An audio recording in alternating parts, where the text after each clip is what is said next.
Bayangkan tubuhmu bukan hanya terdiri dari daging, darah, dan tulang. Bayangkan bahwa di balik napasmu, di balik detak jantungmu, ada sesuatu yang jauh lebih halus, sesuatu yang bisa melihat tanpa mata, berjalan tanpa kaki, dan mengingat sesuatu yang belum pernah kamu pelajari. Itu adalah tubuh astralmu. Dan mungkin tanpa kau sadari, ia telah mencoba berbicara denganmu sejak lama. Pernahkah kamu merasa seperti terbang dalam mimpi, tapi tetap sadar? Pernahkah kamu terbangun dan merasa tubuhmu tertinggal di tempat tidur, walau jiwamu telah menjelajahi tempat lain? Atau merasakan getaran aneh sebelum tidur, seolah ada sesuatu yang ingin terlepas dari dalam dirimu? Itulah panggilan tubuh astral. Selama ribuan tahun, para sufi, yogi, filsuf hermetik, hingga para bijak dari peradaban yang hilang, percaya bahwa manusia bukan hanya makhluk fisik. Kita adalah entitas multidimensi, dan tubuh astral adalah kendaraan utama untuk melintasi batas realitas. Namun tubuh astral bukanlah sesuatu yang otomatis aktif. Ia harus diselaraskan, disucikan, disiapkan. Dan disinilah letak misterinya. Bagaimana kita memulai langkah pertama? Dalam video ini, kita akan menyingkap ajaran-ajaran tersembunyi dari berbagai tradisi kuno yang mengajarkan bagaimana menyentuh frekuensi tubuh astral, mulai dari latihan pernapasan esoterik, simbol-simbol getaran batin, hingga teknik visualisasi yang membuka gerbang antara dunia ini dan yang tak terlihat. Tapi ini bukan sekadar teori. Ini adalah panggilan pribadi. Karena ketika tubuh astralmu mulai selaras, kamu tak hanya akan melihat dunia dengan cara baru. Kamu akan menjadi bagian dari dunia yang lebih besar, dunia yang selama ini tersembunyi di balik mata tertutupmu. Dalam bayang-bayang sejarah umat manusia, tersembunyi ajaran-ajaran tentang tubuh yang tak kasat mata, tubuh cahaya, tubuh mimpi, tubuh bintang. Atau dalam istilah modern, tubuh astral bukan konsep baru. Ia telah dikenal sejak zaman paling purba. Dalam kitab Mesir kuno The Book of the Dead disebutkan tentang badan Ka, aspek jiwa yang dapat meninggalkan jasad dan melakukan perjalanan ke alam para dewa. Para imam Mesir mempelajari teknik-teknik khusus untuk memisahkan ba dari tubuh fisik melalui ritual suara, minyak suci, dan transhipnotik. Di belahan timur, para yogi dalam tradisi Vedanta menyebutnya sebagai suksma sharira, tubuh halus yang menjadi penghubung antara tubuh kasar dan roh tertinggi. Di Tibet, dikenal sebagai tubuh mimpi, dream body, yang dilatih dalam praktik yoga tidur oleh para biku untuk melakukan perjalanan ke dimensi antara hidup dan mati. Sementara itu, dalam tradisi sufistik Islam, para wali menyebutnya sebagai jismu al-lathif, tubuh lembut yang hanya bisa diaktifkan melalui zikir, khalwat, dan penyucian diri. Bahkan tokoh besar seperti Ibnu Arabi menggambarkan perjalanan spiritualnya dalam keadaan sadar, dengan tubuh yang bukan dari dunia ini, namun lebih nyata daripada dunia. Mengapa begitu banyak budaya menyebutkan tubuh ini? Dan mengapa hanya sedikit yang bisa benar-benar mengaksesnya? Karena menyelaraskan tubuh astral bukan perkara logika, tetapi frekuensi. Tubuh astral tidak bisa disentuh, tapi bisa dirasakan. Ia tidak bisa dipelajari melalui kata-kata saja, tetapi melalui pengalaman langsung. Oleh karena itu, pengetahuannya disembunyikan, hanya diajarkan dari guru ke murid yang telah siap secara batin. Dalam filsafat hermetik kuno, tubuh astral dianggap sebagai antara, ruang transisi antara dunia material dan dunia ide. Ia adalah jembatan antara makhluk dan penyebab segala makhluk. Corpus Hermeticum menyebutnya sebagai kendaraan cahaya yang membawa jiwa menembus 7 langit, melintasi planet-planet spiritual, dan kembali kepada asalnya. Namun sejak lahirnya rasionalisme modern, tubuh astral mulai dianggap mitos. Sains memisahkan roh dari tubuh dan metafisika dari kenyataan. Apa yang dahulu disebut pengalaman batin kini diklasifikasikan sebagai halusinasi atau mimpi. Tetapi, sebagian kecil tetap bertahan. Dalam esoterisme Kristen, Tubuh ini muncul dalam penglihatan para santa dan santo. Dalam ajaran Kabbalah, ia disebut sebagai ruach dan digunakan untuk memahami struktur sefirot. Dalam Taoisme, ia digunakan dalam praktik Neigong untuk mengalirkan Qi keluar dari batas fisik. Setiap peradaban besar menyadari tubuh manusia hanyalah permukaan dari sesuatu yang lebih dalam, namun menyelaraskannya membutuhkan pemahaman dan kehendak. Kehendak untuk menyatu dengan bagian terdalam dari diri sendiri, bukan untuk sekadar lepas dari tubuh, tetapi untuk memahami struktur keberadaan, untuk menata ulang arah hidup bukan dari luar, melainkan dari pusat getaran terdalam. Dan itulah tujuan bagian selanjutnya. Kita akan menelusuri langkah pertama, bukan sebagai teori spiritual, tapi sebagai frekuensi yang bisa dirasakan langsung oleh siapapun yang siap untuk menerima getarannya. Tubuh astral. Jika memang ada, seperti apa wujudnya? Sebagian menggambarkannya sebagai salinan samar tubuh fisik, bersinar halus, ringan seperti kabut yang hidup.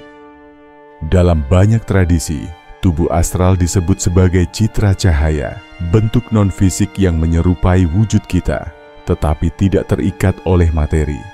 Ia bisa berjalan menembus tembok, terbang melintasi bintang, dan hadir di dua tempat dalam waktu yang bersamaan.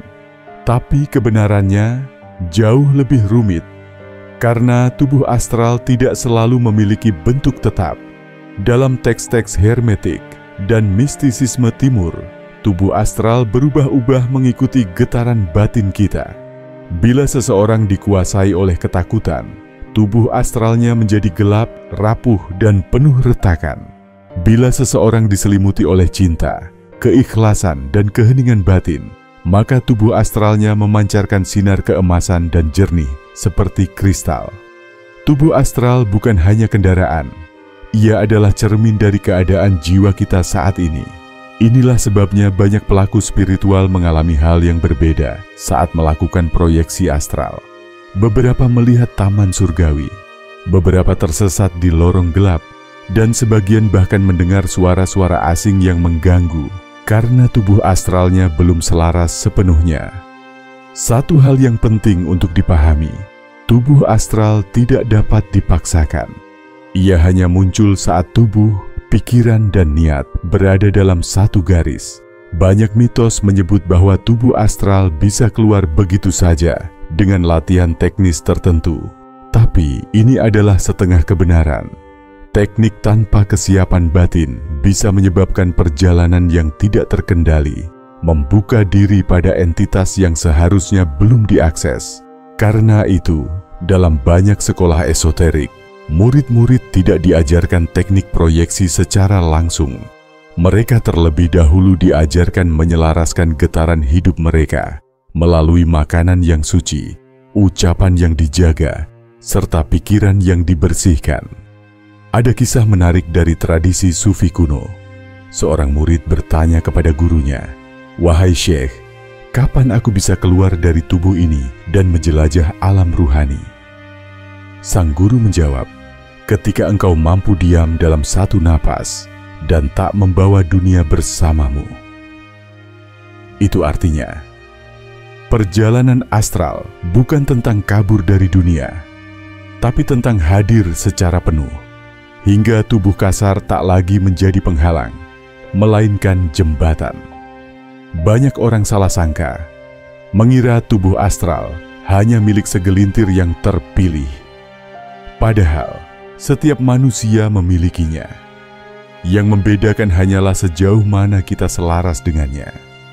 Tubuh astral menyatu dengan hati yang ikhlas, dengan pikiran yang jernih, dan dengan niat yang murni untuk mengenal kebenaran.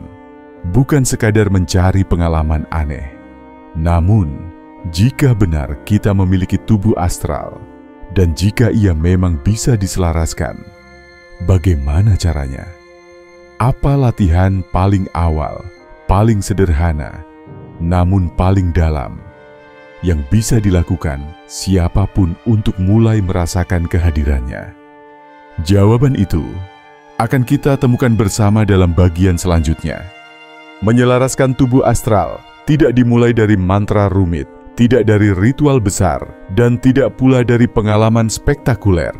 Semua dimulai dari satu hal yang sederhana, namun dalam, kesadaran penuh akan momen sekarang. Tubuh astral bukanlah kendaraan untuk melarikan diri dari kenyataan, melainkan cermin yang menunjukkan seberapa sadar kita hidup di dalam tubuh fisik kita sendiri. Maka, latihan pertama bukan tentang keluar, tapi tentang hadir. Mari kita mulai dari latihan inti yang diajarkan oleh banyak aliran esoterik kuno. 1. Latihan diam dalam tubuh, the still body. Setiap malam, sebelum tidur, duduklah atau berbaring dalam posisi tenang. Pejamkan mata. Lalu jangan gerakan tubuhmu sama sekali selama 5-10 menit. Rasakan setiap getaran, gatal, detak, atau tarikan napas tanpa bereaksi terhadapnya. Tujuannya adalah agar kesadaranmu berhenti bereaksi terhadap tubuh fisik dan mulai menyentuh lapisan di baliknya. Dalam kondisi ini, bila dilakukan dengan konsisten, kamu akan mulai merasakan badan ringan di dalam tubuh. Itulah kesadaran astral mulai muncul. Latihan ini digunakan oleh para yogi Tibet, oleh para fakir India, dan oleh para murid sufi dalam khalwat malam mereka. 2. Pernafasan ritmik 4-1-1-2-8. Tubuh astral merespons ritme. Gunakan pola napas. Tarik 4 detik, tahan 7 detik, hembus 8 detik. Ulangi 9 kali sambil fokus pada titik antara alis, third eye, tanpa ketegangan. Napas ini menurunkan gelombang otak ke keadaan theta, keadaan batas antara tidur dan sadar, tempat tubuh astral paling mudah terdeteksi. 3. Visualisasi cahaya tubuh. Bayangkan cahaya lembut berwarna biru keperakan muncul dari dalam tubuhmu. Cahaya itu perlahan menyebar ke seluruh tubuh, mengikuti aliran darah dan napas. Lalu bayangkan tubuhmu menjadi transparan, bukan hilang, tapi seolah disusun dari partikel halus cahaya. Visualisasi ini digunakan dalam Kabalah dan Hermetik untuk menyelaraskan medan energi tubuh halus, membuatnya siap untuk keluar jika waktunya tiba. 4. Jikir atau mantra dalam frekuensi lambat. Gunakan jikir yang paling kamu kenal, seperti La ilaha illallah atau Hu, dan lafalkan dalam hati dengan ritme sangat lambat. Setiap pengulangan bukan sekadar ucapan, tetapi gelombang suara batin yang memperkuat tubuh halus. Banyak murid sufistik mengalami vibrasi tubuh astral saat jikir dilakukan dengan diam, ritmis, dan dalam kondisi tanpa ekspektasi. 5. Jurnal astral. Setelah setiap latihan, tulislah apapun yang kamu rasakan, entah itu perasaan ringan, kilatan cahaya, suara aneh, atau mimpi yang terasa sangat nyata. Ini melatih kesadaran bawah sadar untuk mulai membedakan antara imajinasi dan pengalaman astral. Setiap latihan ini bukan tentang kecepatan, melainkan kehadiran. Tubuh astral tidak muncul karena kita menginginkannya, tetapi karena kita telah siap untuk menerimanya. Dan ketika tubuh astral mulai selaras, kamu tidak akan hanya melihat dunia dari tempat yang berbeda. Kamu akan melihat dirimu sendiri dari sudut yang selama ini tersembunyi. Ingat, yang membuka tubuh astral bukan teknik, tetapi kesadaran, pengendalian diri, dan kejernihan niat. Bila kamu menginginkannya karena ego, ia akan menolak. Tapi bila kamu mencarinya sebagai bentuk kembali ke hakikat jiwa, ia akan datang dengan lembut, perlahan, dan selamanya mengubah hidupmu. Tubuh astral bukanlah mitos. Ia adalah kenyataan yang terbungkus dalam keheningan. Ia bukan untuk dipertontonkan, tetapi untuk dialami.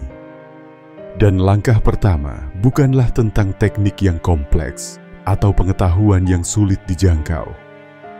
Langkah pertama adalah kesiapan batin untuk hadir sepenuhnya dalam keheningan, di mana tubuhmu bukan lagi batas, melainkan jembatan. Sejak dahulu, para pencari sejati tidak pernah menjadikan tubuh astral sebagai tujuan. Mereka menjadikannya cermin untuk mengenal siapa diri mereka sesungguhnya. Karena tubuh astral akan membawa kita bukan hanya ke dimensi lain, tapi kembali ke pusat diri kita, tempat di mana kita tak lagi mencari keluar, tetapi mengingat apa yang telah lama tertanam di dalam. Kita bukan makhluk yang tersesat di dunia ini. Kita adalah jiwa yang sedang mengingat jalannya pulang. Maka jika kamu merasa panggilan itu bergetar dalam dirimu, jangan abaikan. Cobalah latihan-latihan yang telah kita bahas. Jadikan keheningan sebagai ruang suci dalam keseharianmu. Dan rasakan saat tubuh fisikmu mulai tenang, tubuh astralmu mulai menyapa. Perlahan, dalam cahaya, dalam getaran yang hanya bisa dimengerti oleh mereka yang mau mendengarkan. Sekarang aku ingin tahu pendapatmu. Pernahkah kamu mengalami sensasi tubuh ringan saat tidur, atau mimpi sadar yang terasa lebih nyata daripada dunia ini? Bagikan pengalamanmu di kolom komentar. Dan jika kamu merasa video ini menggugah, jangan lupa beri dukungan.